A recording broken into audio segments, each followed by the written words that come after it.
तो की हाल चाल भाई और उनके बहनों, उम्मीद है तुम सब बड़े होगे। स्वागत है तुम लोगों का class 10 science chapter 6 the life processes के इस चैप्टर पे। और तुम लोगों को तो पता ही है हमारे पढ़ने का तरीका क्या है, हमें स्मार्ट वर्क करना ज्यादा पसंद है rather than हार्ड वर्क। तो इस वीडियो में भी हम वही करेंगे। तो आओ यार करते इस चैप्टर को डिकोड ऐसे जैसे हम लियोनार्डो दा विंची के पर्प होते हैं।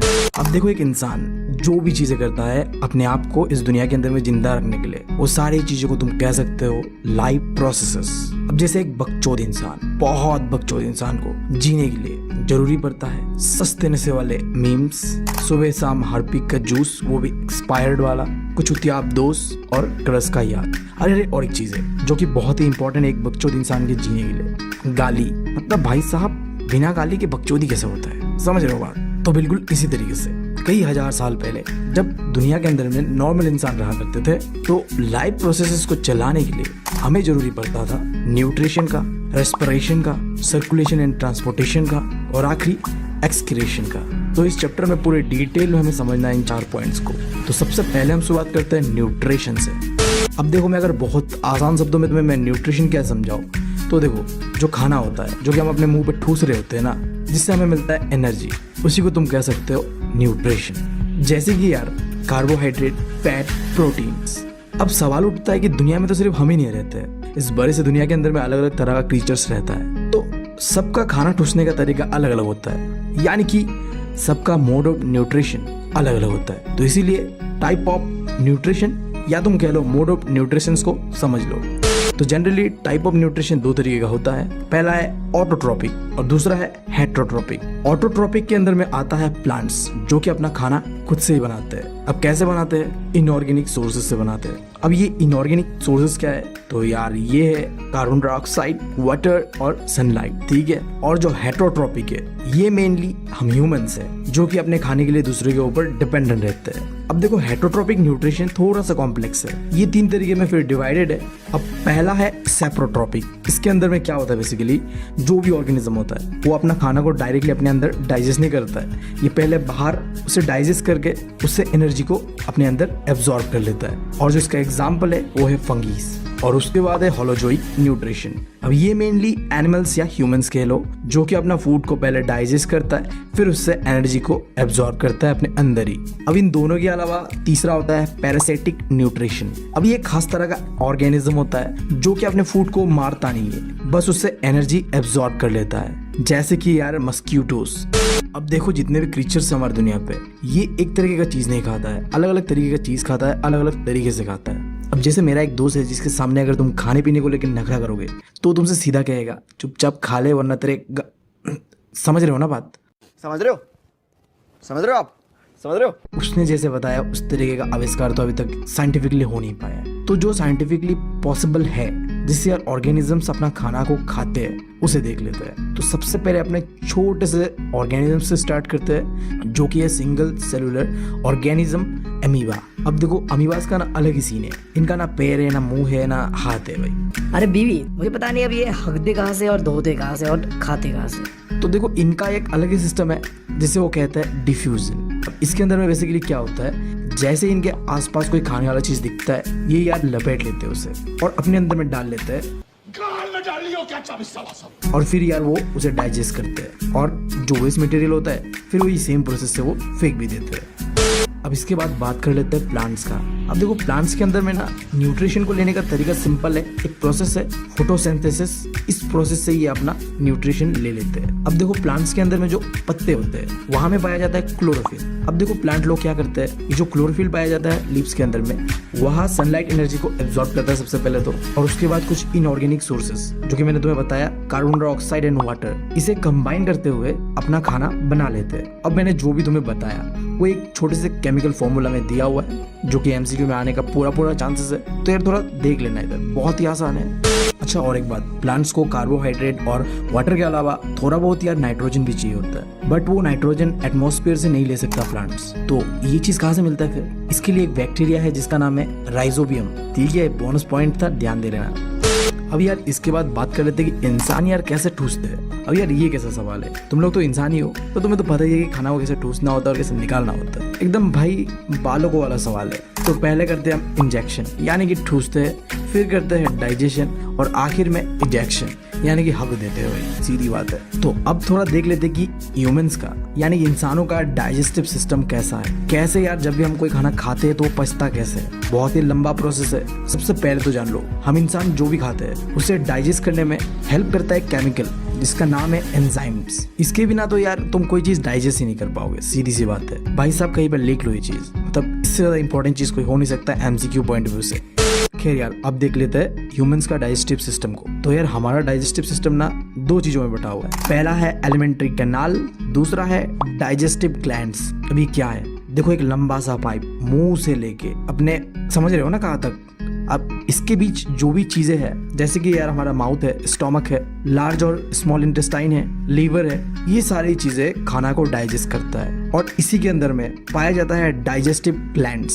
सिंपली बोलो तो एक तरह का केमिकल होता है जिसे तुम कह सकते हो एंजाइम, जो कि क्या करता है, डाइजेशन में हेल्प करता है। तो यार फटाफट समझ लो क्या क्या चीज कहाँ कहाँ लगता है। मुंह पे यार होता है हमारे एक सलाइवरी ग्लैंड, जहाँ से निकलता है सलाइवा। उसके थोड़ी नीचे मिलेगा तुम्हें स्टमक। इसके अंदर में पाओगे तुम गैस्ट्रिक ग्लैंड, जहाँ मिलेगा तुम्हें गैस्ट्रिक जूसेस। अब ये भी 3 तरीके का होता है। पहला होता है HCl, दूसरा होता है पेप्सिन और आखिरी होता है म्यूकस। अब देखो ये जो HCl है और जो पेप्सिन है ये खाना पचाने में मदद करता है। अब ये म्यूकस क्या करता है, ये क्या करता है, स्टोमक को प्रोटेक्ट करता है। क्योंकि यार तुम्हें पता है HCl बहुत ही घातक तरह का एसिड होता है जो कि कोई भी चीज को मेल्ट कर देगा। तो ऐसा ना हो और हमारा स्टोमक जल के राख ना हो जाए, इसके लिए ये म्यूकस स्टोमक को प्रोटेक्ट करता है। और फिर स्टोमक के थोड़ी नीचे आता है हमारा स्मॉल इंटेस्टाइन, जो कि एक इंसान के डाइजेस्टिव सिस्टम का सबसे इंपॉर्टेंट पार्ट होता है, जहाँ में मैक्सिमम जो भी हमारा डाइजेशन करना होता है वो हो चुका होता है। अब ये जो स्मॉल इंटेस्टाइन है ये कनेक्टेड होता है 3 पाइप से,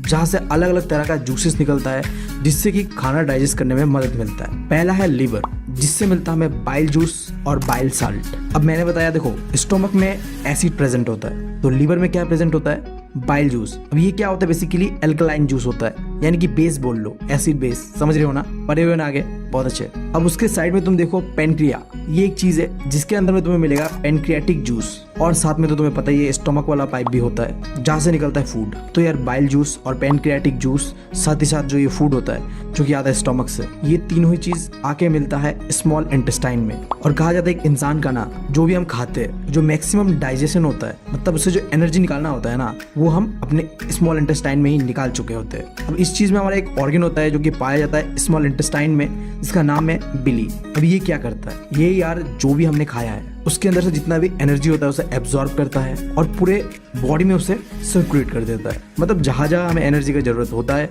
ये वहाँ पहुँचा देता है। और इसके बाद देखो जो भी बचा हुआ चीज होता है वो आता है लार्ज इंटेस्टाइन पे। अब देखो लार्ज इंटेस्टाइन का बहुत ही लिमिटेड काम होता है। इसके अंदर में क्या होता है, जो भी बचा खुचा चीज है उससे बस वाटर को एब्जॉर्ब करता है और बाकी जो वेस्ट मटेरियल है वो NS के द्वारा, यानी कि भाई समझ रहे हो ना, उसके द्वारा बाहर निकाल देता है। और उसके बाद जो सुकून मिलता है ना भाई हमें सुबह सुबह, भाई साहब तब गजब।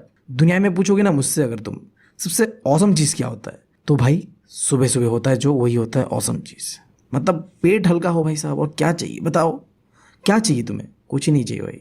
और एक चीज़ यार देखो, जो साइज होता है ना इंटेस्टाइन का, उसमें देखो यार जो लार्ज इंटेस्टाइन होता है उसका साइज होता है 1.5 मीटर, जबकि जो स्मॉल इंटेस्टाइन होता है उसका साइज होता है 6 मीटर। अब बात करते हैं रेस्पिरेशन का।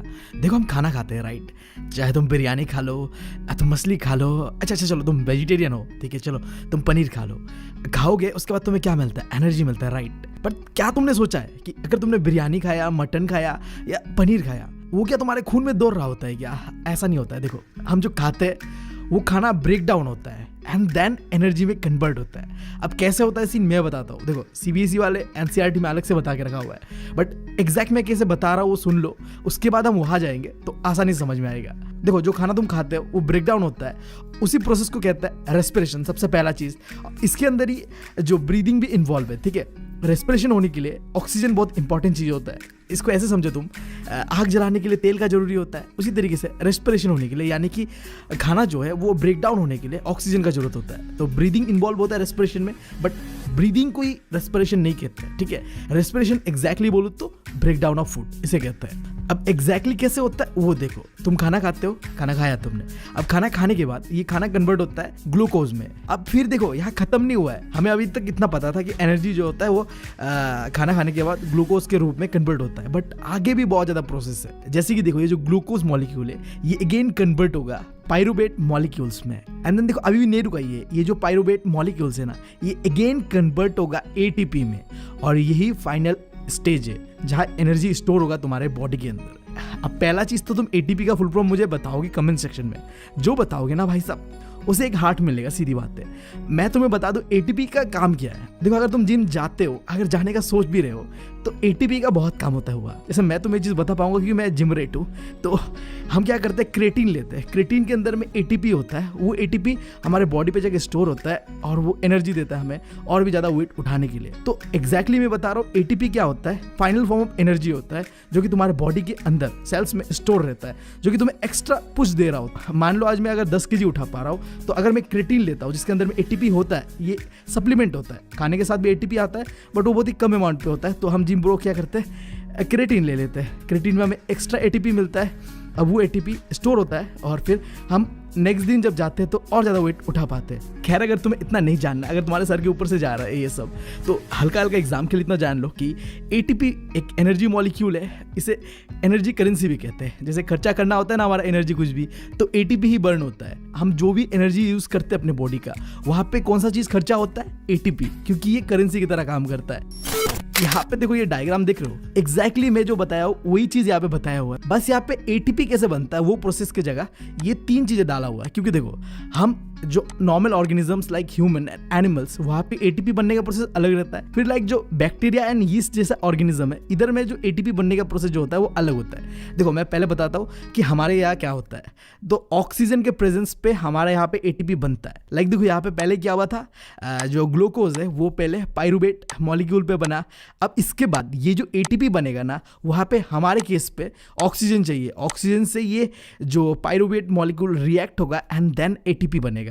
और इस तरीके का जो रेस्पिरेशन होता है जहाँ में ऑक्सीजन की मदद से एटीपी बनता है, उसे कहते हैं एरोबिक रेस्पिरेशन। और इसका एकदम उल्टा लेते हैं, जो बैक्टीरिया यानी यीस्ट का बात करते हैं, वहाँ पे क्या होता है एटीपी तो बनता है, यानी कि ये जो पायरुवेट मॉलिक्यूल्स है वो एटीपी में कन्वर्ट तो होता है बट वो ऑक्सीजन के एब्सेंस में होता है, क्योंकि उन्हें ऑक्सीजन नहीं चाहिए। ऑब्वियस सा बात है यार, उनके पास कोई ऑक्सीजन लेने का चीज़ ही नहीं होता, सीन ही नहीं होता है, राइट।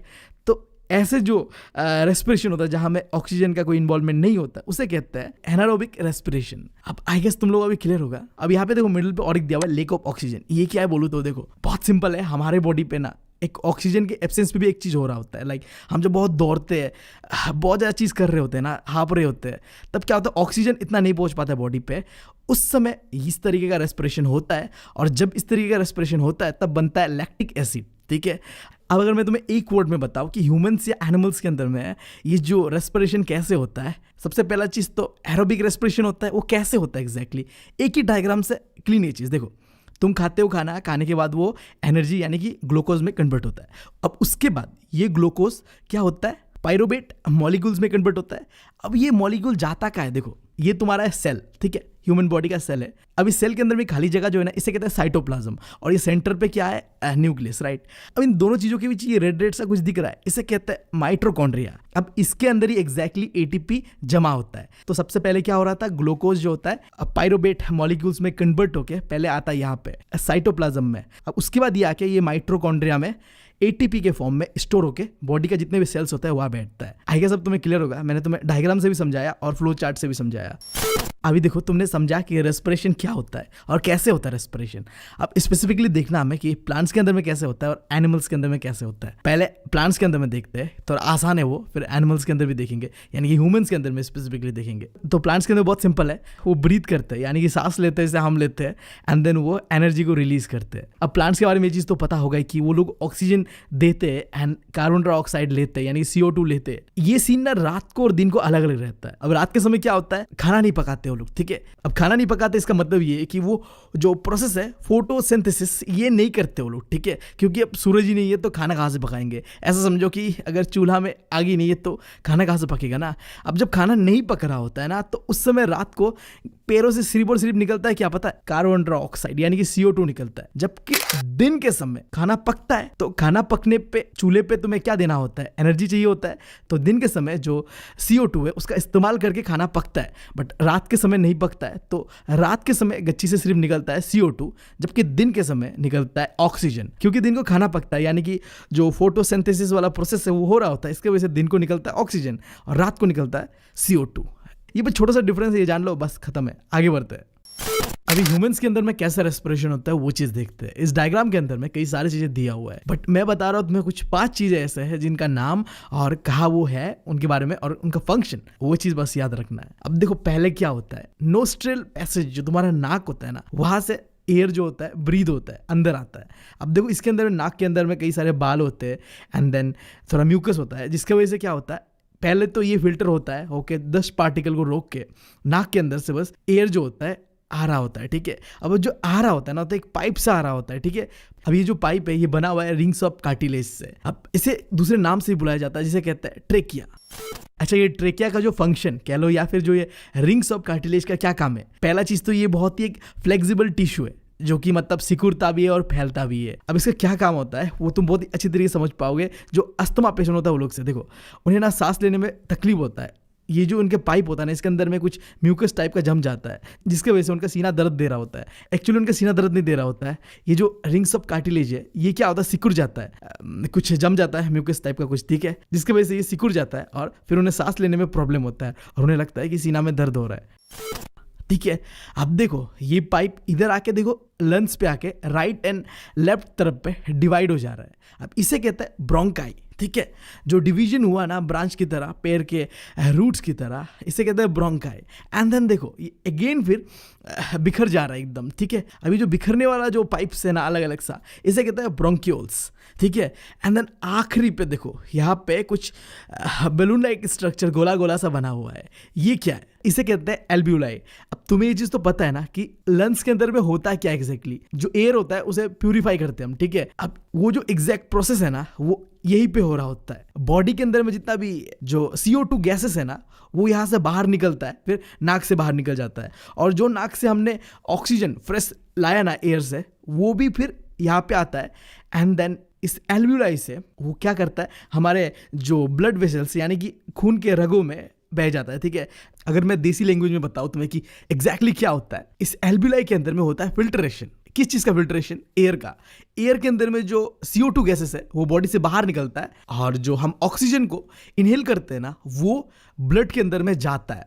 अब एक चीज ध्यान देना यहाँ पे, इस ऑक्सीजन को बॉडी के अंदर में ट्रैवल करने के लिए मदद करता है ब्लड के अंदर में जो एक सेल होता है जिसे कहते हैं RBC यानी कि रेड ब्लड सेल। ये रेड ब्लड सेल ऑक्सीजन को लेके जाता है हमारे सेल्स तक, बॉडी के एक एक सेल्स तक लेके जाता है। एंड देन लेके जाने के बाद ये ऑक्सीजन वहां जाके फूड को ब्रेक डाउन करता है एंड एनर्जी पे कन्वर्ट करता है, यानी कि ATP में कन्वर्ट करता है। तो ठीक है यार, यहाँ पे खत्म होता है हमारा रेस्पिरेशन का जितना भी सीन था। अब बढ़ते हैं सीधा ट्रांसपोर्टेशन पे। मुझे तुम कुछ सवालों का जवाब दोगे, इसके बाद ही मैं आगे बढ़ूंगा। पहले बताओ, जब हम खाते हैं कुछ तो मिलता है हमें उससे न्यूट्रिएंट्स, राइट। उसके बाद जब हम सांस लेते हैं तब हमें मिलता है ऑक्सीजन। अब ये ऑक्सीजन एंड न्यूट्रिएंट्स को बॉडी के अंदर में जो सेल्स होता है वहां तक कौन पहुंचाता है? फिर देखो सेल्स के अंदर में कुछ वेस्ट जनरेट होता है जो कि CO2 के फॉर्म में भी हो सकता है या कुछ और भी हो सकता है। अब इन्हें भी ट्रांसपोर्ट करके कौन बाहर निकालता है हमारे बॉडी से? एंड आखिरी चीज, हमने कंट्रोल एंड कोऑर्डिनेशन वाले चैप्टर पे पढ़ा था कि हमारे बॉडी के कुछ ऑर्गन्स है जो कि हार्मोन रिलीज करता है। अब रिलीज करने के बाद ये बॉडी पे ट्रांसपोर्ट कैसे हो रहा होता है? इन सारे सवालों का जवाब है ब्लड। ब्लड वो चीज़ है जो बॉडी के अंदर में हर चीज़ को ट्रांसपोर्ट करता है, वेस्ट प्रोडक्ट को बाहर निकालता है, और जो चीज़ हमें चाहिए वो उस जगह तक पहुंचा रहा होता है, चाहे वो हार्मोन हो, ऑक्सीजन हो या न्यूट्रिएंट्स हो। अभी ना यार मेरे दिमाग में और एक सवाल आ रहा है। अब माना ये ब्लड बॉडी में ट्रांसपोर्ट होता है और जो चीज़ें हमारे बॉडी को चाहिए होता है देता है या निकालता है। अब इस ब्लड को बहने में कौन चीज़ मदद करता है? लाइक देखो ये ब्लड जो होता है गाड़ी की तरह होता है जो सामान पहुंचाता है इधर से उधर, ठीक है। अब इस गाड़ी का फ्यूल कौन सा है? सवाल उठता है। तो सिंपल सा जवाब ये है हार्ट। हार्ट क्या होता है? पंप होता है, हार्ट बीट, तुम्हारा धड़कता है ना दिल। अब इस दिल के धड़कने के कारण ही भाई साहब तुम्हारा खून बहता है, और खून बहने के कारण ही ट्रांसपोर्टेशन हो पाता है चीज़ों का। कनेक्ट कर दिया मैंने चीज़ों को। अब मैं थोड़ा ब्लड के बारे में तुम्हें बताऊंगा, ठीक है। ब्लड का क्या कंपोनेंट होता है? टोटल 4 कंपोनेंट होता है। पहला होता है प्लाज्मा, दूसरा होता है आरबीसी सेल्स यानी कि रेड ब्लड सेल्स, तीसरा होता है वाइट ब्लड सेल्स एंड आखिरी होता है प्लेटलेट्स। चारों का क्या काम होता है? देखो, ये जो प्लाज्मा होता है इसी के अंदर ये तीनों चीज़ें रहते हैं। फिर ये जो आरबीसी यानी रेड ब्लड सेल है इसके अंदर में पाया जाता है हीमोग्लोबिन। अब ये हीमोग्लोबिन ही वो चीज़ है जो ऑक्सीजन को बाहर से अंदर सेल्स तक पहुंचाता है। पहले ही मैंने बताया था रेस्पिरेशन वाले चैप्टर पे, ठीक है। अब तीसरा चीज़ है वाइट ब्लड सेल। इसका काम क्या है? बॉडी में अगर कोई बैक्टीरिया वायरस कुछ भी आता है तो उसे मारने का और बॉडी को प्रोटेक्ट करने का काम करता है वाइट ब्लड सेल। और आखिरी चीज़ है प्लेटलेट। मान लो तुम्हारे बॉडी पे कोई कट लग गया, अब ब्लीडिंग ना बहे उसे रोकने का काम करता है ये प्लेटलेट्स। ये क्या होता है? जिस जगह पे कटता है वहां पे जाके जम जाता है और तुम्हारे खून को बहने से रोक देता है। अब आओ यार हार्ट के बारे में पढ़ते हैं। मतलब इस चैप्टर को पढ़ने के बाद ना मैं तो सदमे में आ चुका हूँ। मुझे लगा था कि मैंने अपना दिल रोशनी को दे दिया था, बट ये क्या यार, वो तो ऐसा दिखता ही नहीं है बिल्कुल, वो तो मेरे अंदर ही है। मतलब कुछ भी बचपन से जो मुझे बताया गया था कि दिल ऐसा होता है और हम दिल दे देते हैं जिसे हम प्यार करते हैं, वो तो पॉसिबल ही नहीं है भाई। हम बिना हार्ट के जी नहीं सकते, घंटा किसी को देंगे दिल? हाँ, मतलब सदमे में हूँ अभी भी, मैं बता रहा हूँ, सो नहीं पा रहा हूँ।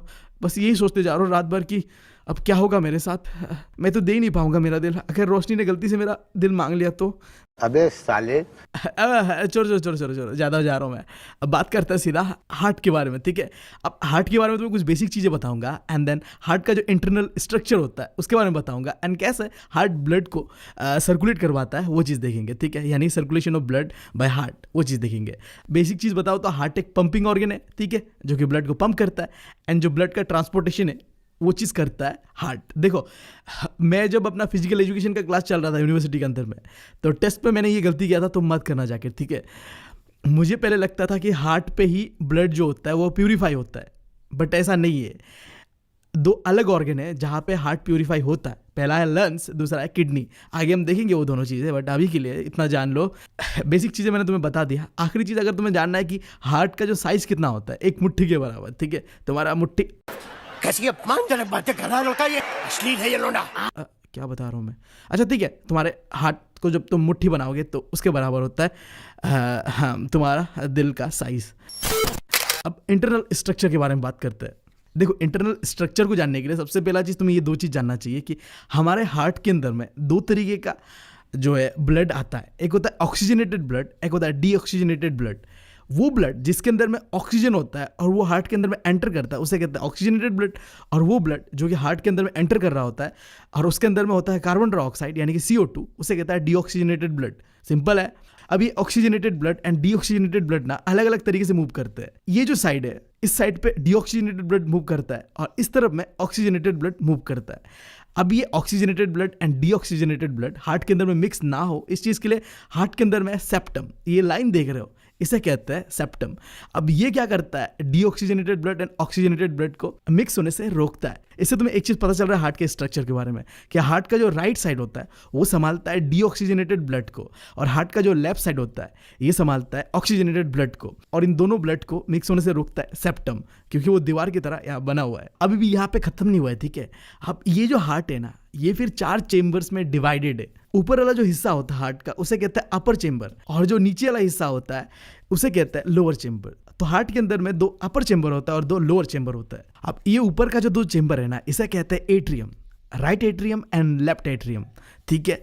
और नीचे के जो 2 चेम्बर है इसे कहते हैं ventricles, right ventricles and left ventricles. अब ये जो अपर चेम्बर होता है दोनों, जिसे कहते हैं लेफ्ट एंड राइट एट्रियम, यानी कि ये रिसीविंग चेम्बर्स है। यहाँ पे आता है ऑक्सीजनेटेड ब्लड और यहाँ पे आता है डीऑक्सीजनेटेड ब्लड और ये हार्ट के अंदर में एंटर करता है। अब एंटर कहाँ से करता है मैंने बता दिया। अब फिर ये oxygenated and deoxygenated blood heart से बाहर निकलता है।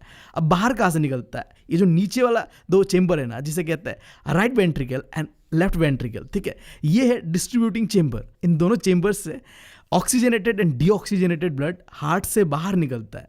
अब ये कहाँ जाता है, नहीं जाता है, मतलब सर्कुलेशन के बारे में बात करते हैं, जिसके लिए हम इस्तेमाल करेंगे इस डायग्राम को। सबसे पहले तुम देख पा रहे हो ये सेंटर वाला जो चीज़ है वो है तुम्हारा दिल, ऊपर में जो चीज़ है वो है तुम्हारा लंग्स, और नीचे में मान लो है तुम्हारा बॉडी का ऑर्गन्स। ठीक है, सिंप्लीफाई करने के लिए दिया हुआ है। अब एक साइड देखो ब्लू कलर से रंगा हुआ है और दूसरा साइड रेड कलर से रंगा हुआ है। अब इसका मतलब क्या है, ये जो ब्लू कलर है वो रिप्रेजेंट कर रहा है डीऑक्सीजनेटेड ब्लड, माने कि डीऑक्सीजनेटेड ब्लड यहीं पे सर्कुलेट होगा और ऑक्सीजनेटेड ब्लड सर्कुलेट होगा रेड में। अब ये जो ब्लू पाइप है उसे कहते हैं वेन्स, एंड जो रेड पाइप है उसे कहते हैं आर्टरीज। एंड देखो ऊपर और नीचे में जो आर्टरीज एंड वेन्स जुड़ रहे हैं ना, इन जुड़ने वाले पाइप्स को कहते हैं कैपिलरीज। अब ये कैपिलरीज वो पाइप होते हैं जो कनेक्ट करते हैं वेन्स को आर्टरीज के साथ। अब मैंने तुम्हें बताया था ना कि लंग्स जो होता है हमारा वो क्या करता है, एक प्यूरिफाइंग यूनिट होता है। ये क्या करता है, डीऑक्सीजनेटेड ब्लड को ऑक्सीजनेटेड ब्लड पे कन्वर्ट करता है, यानी कि CO2 को फेंक देता है एंड जो ऑक्सीजन है, प्योर ऑक्सीजन जो होता है उस टाइप का ब्लड को हमारे बॉडी पे सर्कुलेट करता है। ये चीज़ तुम्हें पता था राइट। अब क्या होता है देखो, लंग्स से ऑक्सीजनेटेड ब्लड पहले ये जो लेफ्ट एट्रियम है ना यहाँ पे एंटर करता है, क्योंकि मैंने बताया कि ऊपर वाला चेंबर रिसीव करता है, देखो रिसीव कर रहा है ऑक्सीजनेटेड ब्लड को। एंड देन अब ये क्या करता है, जो ऑक्सीजनेटेड ब्लड है उसे भेजता है लेफ्ट वेंट्रिकल पे, यानी कि नीचे भेजता है। एंड देन ये जो लेफ्ट वेंट्रिकल है ये क्या करता है, फिर ये ऑक्सीजनेटेड ब्लड को पंप करके हमारे बॉडी तक पहुंचाता है। अब जब ये ऑक्सीजनेटेड ब्लड बॉडी पे जाता है अलग अलग हिस्सों पे, जाने के बाद वहाँ पे क्या होता है, CO2 इस पे मिक्स हो जाता है, जिसके वजह से ये फिर क्या बन जाता है, डीऑक्सीजनेटेड ब्लड बन जाता है। अब इसे फिर प्योर करना पड़ेगा। अब फिर फिल्ट्रेशन के लिए सबसे पहले ये हार्ट पे जाता है। हार्ट के कौन से हिस्से पे जाता है, जो तुम ये हिस्सा देख रहे हो ना राइट एट्रियम, ऊपर वाला जो हिस्सा है मैंने बताया था ऊपर में रिसीव करते हैं। देखो ये राइट एट्रियम वो डीऑक्सीजनेटेड ब्लड को रिसीव करेगा एंड देन वो उसे नीचे भेजेगा राइट वेंट्रिकल पे। एंड आखिर में ये राइट वेंट्रिकल पंप अप होके ये जो डीऑक्सीजनेटेड ब्लड है उसे भेजेगा लंग्स पे, और लंग्स पे जाने के बाद वो लंग्स दोबारा इसे क्या कर देगा, प्योर कर देगा, फिल्टर कर देगा, जिसके बाद ये डीऑक्सीजनेटेड ब्लड ऑक्सीजनेटेड ब्लड बन जाएगा। तो यही है इसका सर्कुलेशन प्रोसेस।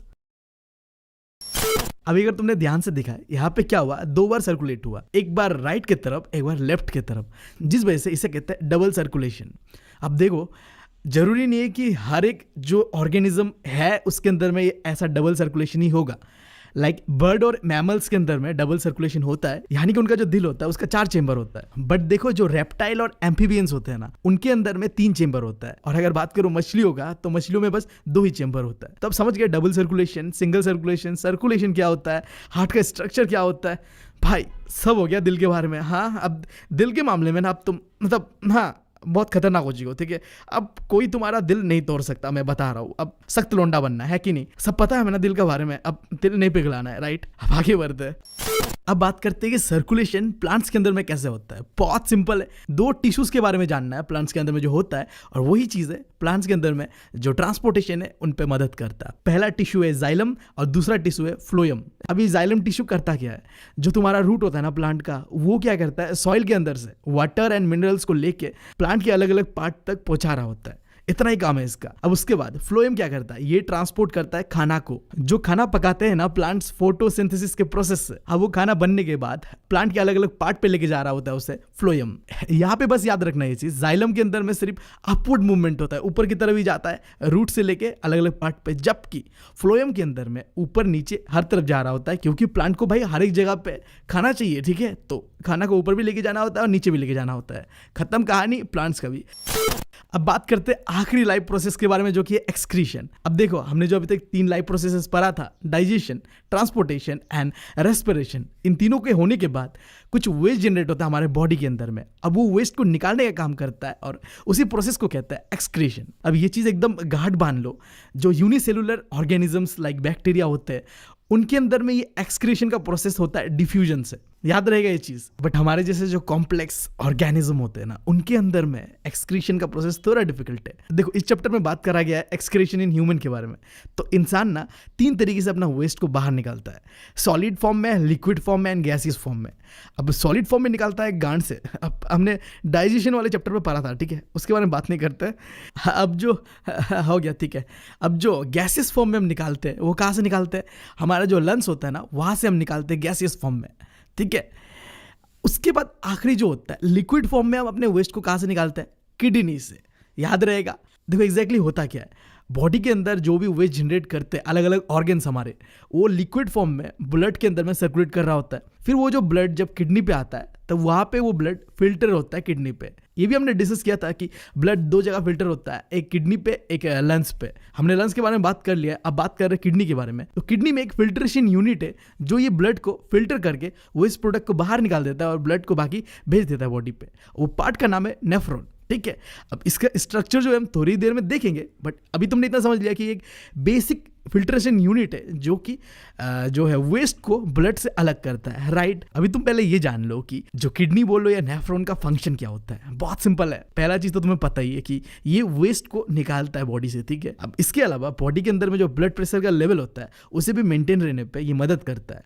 और आखिरी चीज बोलो तो बॉडी के अंदर में पीएच लेवल को भी मेंटेन रखता है। अब कैसे मेंटेन रखता है पीएच लेवल को बॉडी के अंदर में और कैसे वेस्ट को निकालता है, ये चीज जानने के लिए एक एनसीईआरटी पे एक चीज दिया हुआ है कि हम मूतते क्यों है, हम यूरिनेट क्यों करते हैं, ये जानो, सब क्लियर हो जाएगा, ठीक है। सो लाइक देखो, जो पर्पस ऑफ यूरिनेशन है ना वो क्या है। पहला चीज देखो, तुम्हारे बॉडी के अंदर में जो ब्लड होता है उसमें वेस्ट जनरेट होता है लिक्विड के फॉर्म में। अब वो वेस्ट यूरिन के फॉर्म पे निकलता है। कैसे निकलता है देखो, ब्लड में CO2 होता है, इसके अलावा जो कुछ नाइट्रोजनियस गैसेस होता है, जैसे लंग्स के अंदर में देखा था कि हमने CO2 को कैसे बाहर निकाल देता है, वो उसी तरीके से ये यूरिनेशन की मदद से CO2 लिक्विड फॉर्म में बाहर निकलता है। और जो हमने बात किया था नाइट्रोजनियस गैसेस का, उसके अंदर में क्या होता है, यूरिक एसिड। देखो बोला था ना एसिड लेवल को मेंटेन करता है। अब ये यूरिक एसिड को निकाल देता है जिसकी वजह से एसिड लेवल भी बॉडी पे मेंटेन रहता है। अब तुमने फंक्शन जान लिया और हम क्यों मूतते हैं वो भी तुमने जान लिया। अब आखिर में हम बात करते हैं जो ये नेफ्रॉन का स्ट्रक्चर है उसके बारे में।